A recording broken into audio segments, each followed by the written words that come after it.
14 minutes after 7, a quick look at the roadways.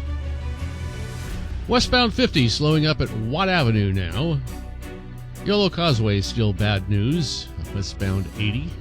And coming in from the north, I-5 slowing up at the I-80 interchange.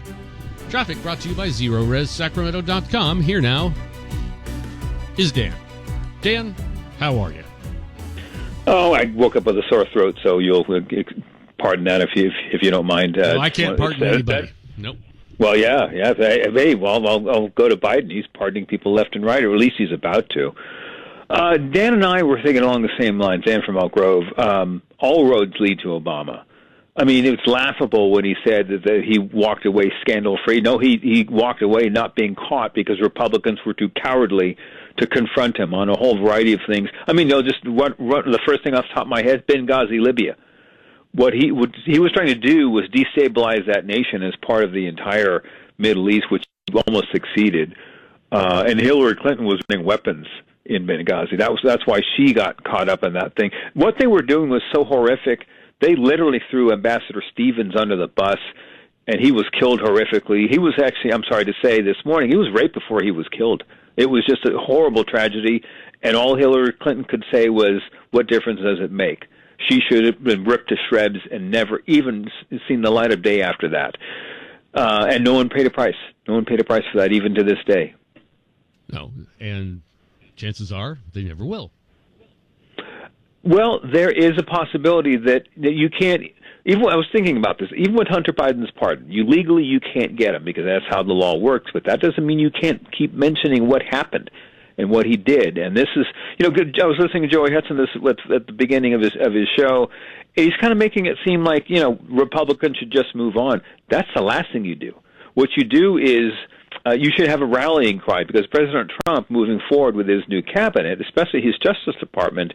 The left and the media are going to try to stop him in every turn. And the rallying cry should be Hunter Biden pardon.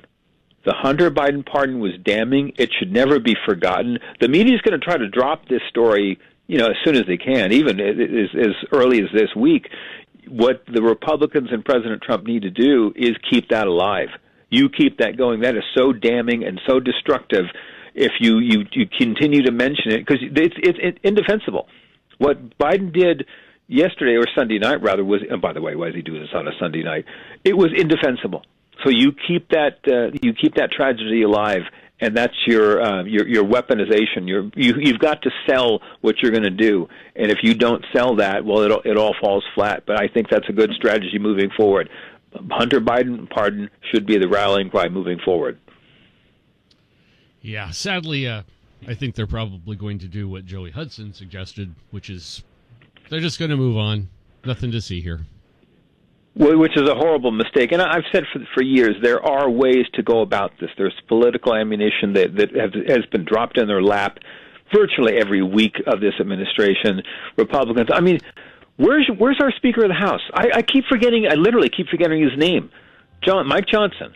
Mike Johnson, I mean, he's the most milquetoast, quiet, subdued Speaker of the House I've ever heard, and that's the last thing we need. But we're kind of stuck with him. Well, he should be out there every day saying what we're talking about. You're right, of course, but the last thing we need is Pelosi back, so at least we don't have that. Hey, that's for tomorrow's Call It Prep Board. It's a little dicey right now as the vote count is still going on. Yeah. There's a slim possibility Democrats win the House. No. How is that math going to work? We'll talk about that tomorrow. It's on tomorrow's Call It Prep Board. Oh, fine. Leave me hanging, Dan. I will. Thanks, bud. See you later.